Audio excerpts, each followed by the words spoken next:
Chapter 1. The Indian Constitution. In this chapter, we are going to begin with football, a game many of you have probably heard of or even played. As the name suggests, this is a game that involves the player's feet. According to the rules of football, if the ball touches the arm of any player except the goalkeeper, then this is considered a foul. So, if players started holding the football in their hands and passing it around, then they are not playing football anymore. Similarly, other games such as hockey or cricket also have rules according to which they are played. Each of these rules helps define the game and helps us distinguish one game from another. As these are fundamental to the game, we can also call them the constitutive rules of the game.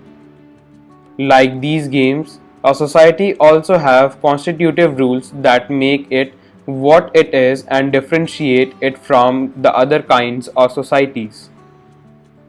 In large societies in which different communities of people live together, these rules are formulated through consensus. And in modern countries, this consensus is usually available in written form. A written document in which we find such rules is called a constitution. We have looked at the Indian Constitution in classes 6 and 7 in our social and political life textbooks.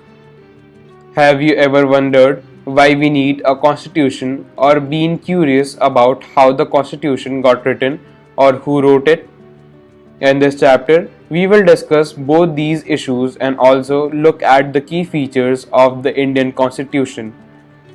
Each of these features is crucial to the working of democracy in India, and some of these will be the focus of different chapters in this book. Why does a country need a constitution? Today, most countries in the world have a constitution. While all democratic countries are likely to have a constitution, it is not necessary that all countries that have a constitution are democratic. The constitution serves several purposes. First, it lays out certain ideals that form the basis of the kind of country that we as citizens aspire to live in. Or put another way, a constitution tells us what the fundamental nature of our society is. A country is usually made up of different communities of people who share certain beliefs but may not necessarily agree on all issues. A constitution helps serve as a set of rules and principles that all persons in a country can agree upon as the basis of the way in which they want the country to be governed. This includes not only the type of government but also an agreement on certain ideals that they all believe the country should uphold.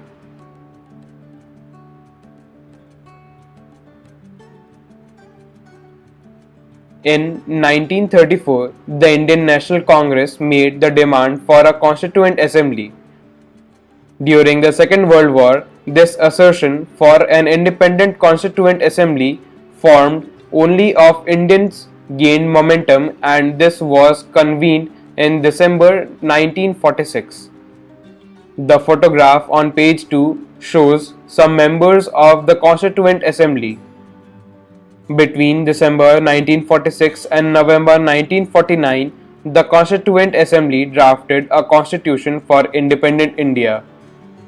Free to shape its destiny at last after 150 years of British rule, the members of the Constituent Assembly approached this task with the great idealism that the freedom struggle had helped produce.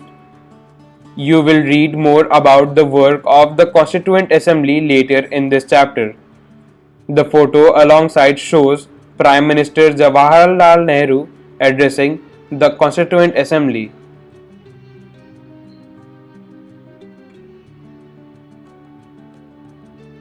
Let us try and understand what we mean by this through two contrasting situations in the recent history of Nepal, a country that borders India on the north. Until quite recently, Nepal was a monarchy. The previous constitution of Nepal, which had been adopted in 1990, reflected the fact that the final authority rested with the king. A people's movement in Nepal fought for several decades to establish a democracy, and in 2006 they finally succeeded in putting an end to the powers of the king. Now the people have to write a new constitution to establish Nepal as a democracy. The reason that they do not want to continue with the previous constitution is because it does not reflect the ideals of the country that they want Nepal to be and that they have fought for.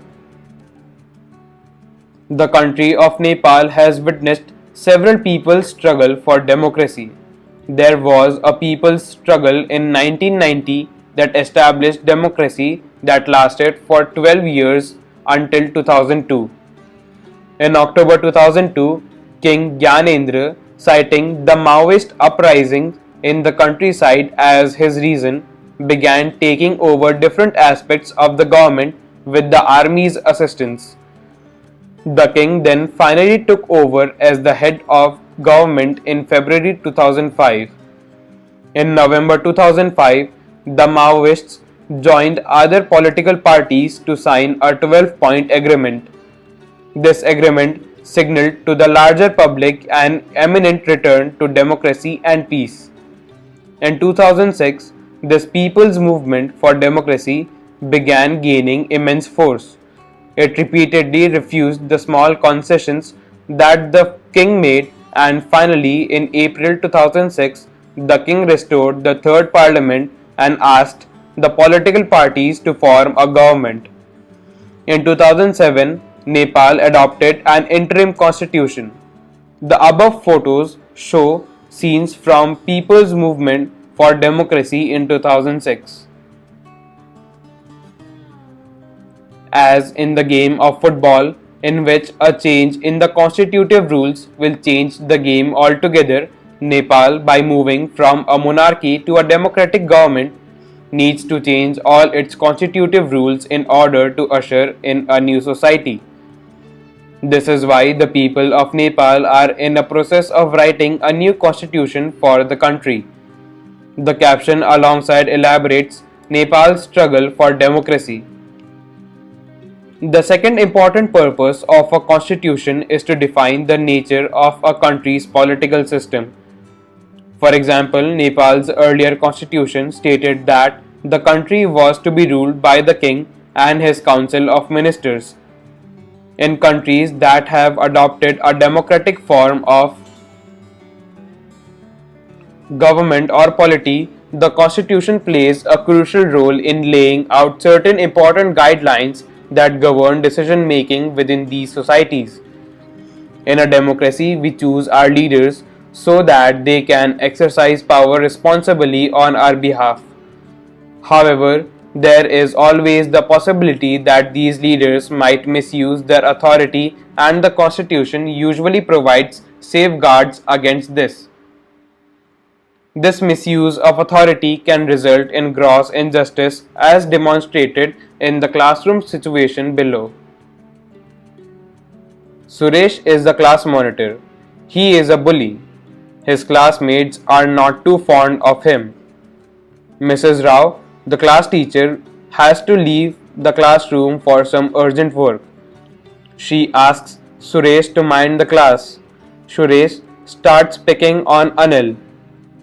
Anil, today I am going to report you to Mrs. Rao. But what have I done? When Mrs. Rao returns to class, Ma'am, while you were away, Anil kept talking loudly and disturbing the class. He would not listen to me. Anil, you will have to stay back after school today and write. I will not disobey the class monitor 100 times. But, ma'am, I did not do anything. In democratic societies, the Constitution often lays down rules that safeguard against this misuse of power by our political leaders. In the case of Indian Constitution, about which you will read more later in this chapter, Many of these laws are contained in the section of fundamental rights. Do you recall the chapter on the Dalit writer Om Prakash Valmiki's experience in school from your class 7 book? In that chapter, we talked about the discrimination Om Prakash faced because he was a Dalit. You read about how the Indian Constitution guarantees the right to equality to all persons and says that no citizen can be discriminated against on grounds of religion, race, caste, gender, and place of birth. The right to equality is one of the fundamental rights guaranteed by the Indian Constitution. Another important function that a constitution plays in a democracy is to ensure that a dominant group does not use its power against other less powerful people or groups. The storyboard below demonstrates one such situation in the classroom. The games period is about to begin. Let's play basketball for a change. No, we will play cricket. The teacher decides to settle the problem with a show of hands. Hee hee, we have won, we have won. Obviously, there are more boys in the class. We always have to do what the boys want. Ma'am should think of another way to make decisions so that our wishes are also heard. Such unhealthy situations can occur in democratic societies too, where a majority can continuously enforce decisions that exclude minorities and go against their interests. As the above storyboard illustrates, every society is prone to this tyranny of the majority. The Constitution usually contains rules that ensure that minorities are not excluded from anything that is routinely available to the majority. Another reason why we have a constitution is precisely to prevent this tyranny or domination by the majority of a minority. This can refer to one community dominating another, that is inter-community domination, or members of one community dominating others within the same community, that is intra-community domination. The third significant reason why we need a constitution is to save us from ourselves. This may sound strange, but what is meant by this is that we might at times feel strongly about an issue that might go against our larger interests, and the constitution helps us guard against this. Look at the storyboard below to understand this better. Shabnam is in a fix. She has a decision to make. I have 2 chapters left to revise for tomorrow's test, but it's time for my favorite TV program. I am dying to watch it. But if I do that, I won't have time to finish my revision. Shabnam, why are you looking so worried? I want to watch this TV program, but I have a test tomorrow. If you all watch TV, I will also want to watch. I have an idea. What if no one watches TV tonight? Then I may not be tempted. It's a good thing I did not watch TV. There are so many questions from the last 2 chapters. Similarly, the Constitution helps to protect us against certain decisions that we might take that could have an adverse effect on the larger principles that the country believes in. For example, it is possible that many people who live in a democracy might come to strongly feel that party politics has become so acrimonious that we need a stronger dictator to set this right. Swept by this emotion, they may not realize that in the long run, dictatorial rule goes against all their interests. A good constitution does not allow these whims to change its basic structure. It does not allow for the easy overthrow of provisions that guarantee right of citizens and protect their freedom. From the above discussion, you will understand that the Constitution plays a very important role in democratic societies. Now, let us try and understand the ways in which the above points get translated into certain ideals and rules by studying some key features of the Indian Constitution. The Indian Constitution key features. By the beginning of the 20th century, the Indian national movement had been active in the struggle for independence from British rule for several decades. During the freedom struggle, the nationalists had devoted a great deal of time imagining and planning what a free India would be like.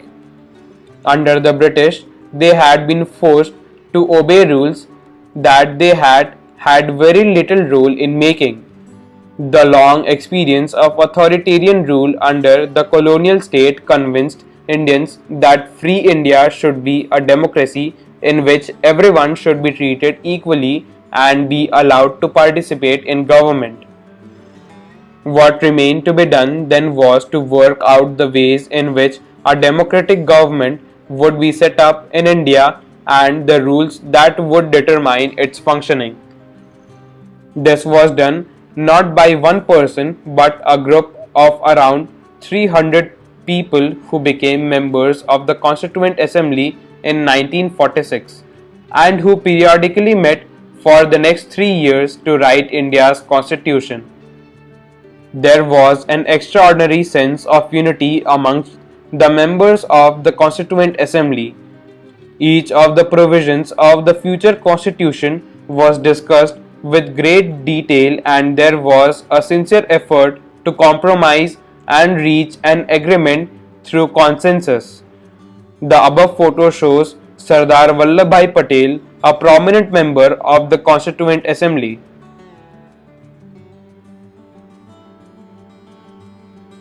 These members of the Constituent Assembly had a huge task before them.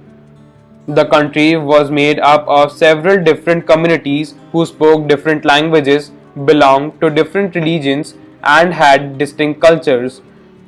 Also, when the constitution was being written, India was going through a considerable turmoil. The partition of the country into India and Pakistan was imminent. Some of the princely states remained undecided about their future. The socio-economic condition of the vast mass of people appeared dismal. All of these issues played on the minds of the members of the Constituent Assembly as they drafted the Constitution. They rose to the occasion and gave this country a visionary document that reflects a respect for maintaining diversity while preserving national unity. The final document also reflects their concern for eradicating poverty through socio-economic reforms as well as emphasizing the crucial role the people can play in choosing their representatives. Dr. Babasaheb Ambedkar is known as the father of the Indian Constitution. Dr. Ambedkar believed that his participation in the Constituent Assembly helped the scheduled castes get some safeguards in the draft constitution. But he also stated that although the laws might exist, scheduled castes still had reason to fear because the administration of these laws were in the hands of caste Hindu officers. He therefore urged scheduled castes to join the government as well as the civil services. Listed below are the key features of the Indian Constitution. While reading these, keep in mind the above mentioned concerns of diversity, unity, socio-economic reform, and representation that the authors of this document were grappling with. Try and understand the ways in which they tried to balance these concerns with their commitment to transform independent India into a strong democratic society. 1. Federalism. This refers to the existence of more than one level of government in the country. In India, we have governments at the state level and at the center. Panchayati Raj is the third tier of government, and you have read about this in your class 6 book. We looked at the functioning of the state government in your class 7 book, and this year we will read more about the central government. The vast number of communities in India meant that a system of government needed to be devised that did not involve only persons sitting in the capital city of New Delhi and making decisions for everyone. Instead, it was important to have another level of government in the states so that decisions could be made for that particular area. While each state in India enjoys autonomy in exercising powers on certain issues, subjects of national concern require that all these states follow the laws of the central government. The Constitution contains lists that details the issues that each tier of government can make laws on. In addition, the Constitution also specifies where each tier of government can get the money from for the work that it does. Under federalism, the states are not merely agents of federal government but draw their authority from the Constitution as well. All persons in India are governed by laws and policies made by each of these levels of government. When the Constituent Assembly adopted the principle of universal adult franchise, Shri A.K. Iyer, a member, remarked that this was done with an abundant faith in the common man and the ultimate success of democratic rule, and in the full belief that the introduction of democratic government on the basis of adult suffrage will bring enlightenment and promote the well-being, the standard of life, the comfort, and the decent living of the common man. Number 2. Parliamentary form of government. The different tiers of government that you just read about consist of representatives who are elected by the people. Your class 7 book began with the story of Kanta, who was standing in line to vote during an election. The Constitution of India guarantees universal adult suffrage for all citizens. When they were making the Constitution, the members of the Constituent Assembly felt that the freedom struggle had prepared the masses for universal adult suffrage, and this would help encourage a democratic mindset and break the clutches of traditional caste, class, and gender hierarchies. This means that the people of India have a direct role in electing their representatives. Also, every citizen of the country, irrespective of his/her social background, can also contest in elections. These representatives are accountable to the people. You will read more about why representation is crucial in democratic functioning in Unit 2 of this book. Number 3. Separation of powers. According to the Constitution, there are three organs of the state. These are the legislature, the executive, and the judiciary. The legislature refers to our elected representatives. The executive is a smaller group of people who are responsible for implementing laws and running the government. The judiciary, of which you will read more in Unit 3 of this book, refers to the system of courts in this country. In order to prevent the misuse of power by any one branch of the state, the Constitution says that each of these organs should exercise different powers. Through this, each organ acts as a check on other organs of the state, and this ensures the balance of power between all three. The word state is often used in this chapter. This does not refer to state governments. Rather, when we use state, we are trying to distinguish it from government. Government is responsible for administering and enforcing laws. Government can change with elections. The state, on the other hand, refers to a political institution that represents a sovereign people who occupy a definite territory. We can thus speak of the Indian state, the Nepali state, etc. The Indian state has a democratic form of government. The government or the executive is one part of the state. The state refers to more than just the government and cannot be used interchangeably with it. Members of the Constituent Assembly feared that the executive might become too strong and ignore the responsibility to the legislature. The Assembly therefore included a number of provisions in the Constitution to limit and control the action taken by the executive branch of government as a whole. The above photo shows members of the Constituent Assembly deep in discussion. Number 4. Fundamental Rights. The section on fundamental rights has often been referred to as the conscience of the Indian Constitution. Colonial rule had created a certain suspicion of the state in minds of nationalists, and they wanted to ensure that a set of written rules would safeguard against the misuse of state power in independent India. Fundamental rights therefore protect citizens against the arbitrary and absolute power of the state. The Constitution thus guarantees the rights to individuals against the state as well as against other individuals.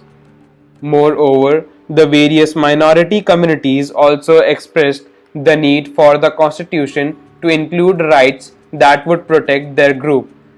The Constitution therefore also guarantees the rights of minorities against the majority. As Dr. Ambedkar said about these fundamental rights, their object is twofold. The first objective is that every citizen must be in a position to claim those rights. Secondly, these rights must be binding upon every authority that has got the power to make laws.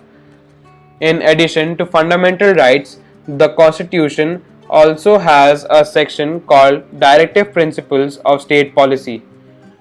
This section was designed by the members of the Constituent Assembly to ensure greater social and economic reform and to serve as a guide to the independent Indian state to institute laws and policies that help reduce the poverty of the masses. Fundamental rights in the Indian Constitution include 1. Right to equality. All persons are equal before the law. This means that all persons shall be equally protected by the law of the country. It also states that no citizen can be discriminated against on the basis of their religion, caste, or sex. Every person has access to all public places, including playgrounds, hotels, shops, etc. The state cannot discriminate against anyone in the matters of employment. But there are exceptions to this that you will read about later in this book. The practice of untouchability has also been abolished. Number 2. Right to freedom. This includes the right to freedom of speech and expression, the right to form associations, the right to move freely and reside in any part of the country, and the right to practice any profession, occupation, or business. Number 3. Right against exploitation. The Constitution prohibits trafficking, forced labor, and children working under 14 years of age. Number 4. Right to freedom of religion. Religious freedom is provided to all citizens. Every person has the right to practice, profess, and propagate the religion of their choice. Number 5. Cultural and educational rights. The Constitution states that all minorities, religious or linguistic, can set up their own educational institutions in order to preserve and develop their own culture. Number 6. Right to constitutional remedies. This allows citizens to move the court if they believe that any of their fundamental rights have been violated by the state.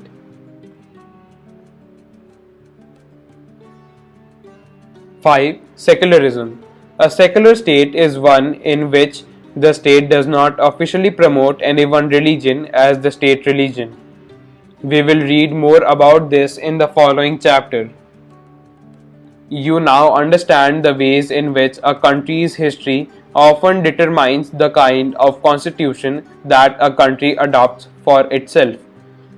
The constitution plays a crucial role in laying out the ideals that we would like all citizens of the country to adhere to, including the representatives that we select to rule us. Just like in the game of football, a change in the constitutive rules will affect the game.